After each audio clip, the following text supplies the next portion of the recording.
तो देखिए शांति कहीं नहीं है। पत्नी को पता चला कि अपनी मां से मिलने के लिए जाते हैं, तो पत्नी झगड़ा करने लगी, कहने लगी कि तुम अपनी मां के पास जाते हो तो मैं भी अपना बैग पैक करती और मैं भी अपनी मां के पास चली। तुम तो मिलकर के आ जाते हो, लेकिन मैं बिल्कुल ही जा रही हूं तुम्हें छोड़ करके, मैं वापस आने वाली नहीं हूं।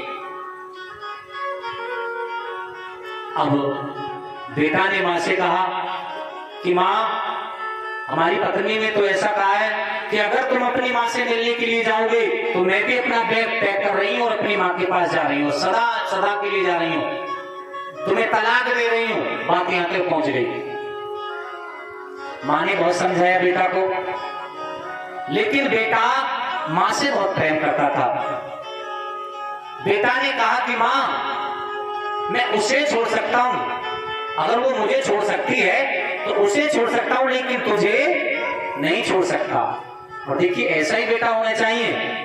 लेकिन आजकल बेटा ऐसे हो रहे हैं कि मां को छोड़ देंगे लेकिन पत्नी को नहीं छोड़ेंगे, हैं? देखिए छोड़ना तो किसी को भी नहीं चाहिए, लेकिन जो सही है। अगर पत्नी गलत है और वो तुम्हें छोड़ना चाह रही है और तुम्हारे माँ बापों को तुमसे छुड़वा रही है, तो ऐसी पत्नी को छोड़ दे तो उसमें कोई पाप नहीं है। बेटा ने कहा कि तू मुझसे मेरे माँ बापों को छुड़वा रही है और तलाक की बात कर रही है, जा मैं तुझे और उससे पहले तलाक देता हूं। दोनों का तलाक हो गया। तो प्यारे भक्तों, शांति इस समय कहीं भी नहीं है। यहां भी शांति नहीं, वहां भी शांति नहीं, आपके घर में भी शांति नहीं, मेरे घर में भी शांति नहीं है। और नारद जी घूम रहे थे कि मुझे कहीं शांति मिले, कहीं शांति नहीं मिली नारद जी को।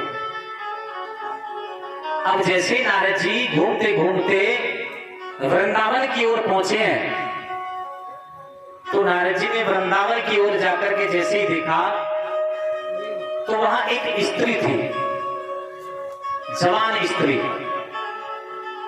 जिसकी उम्र देखने में लग रही थी 16 वर्ष हो, और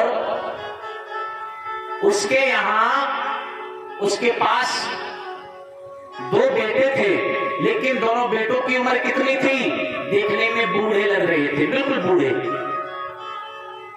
नारद जी पहुंचे और वो स्त्री रो रही थी। उन दोनों बूढ़ों को देख देख करके वो स्त्री रो रही थी। नारद जी पहुंचे।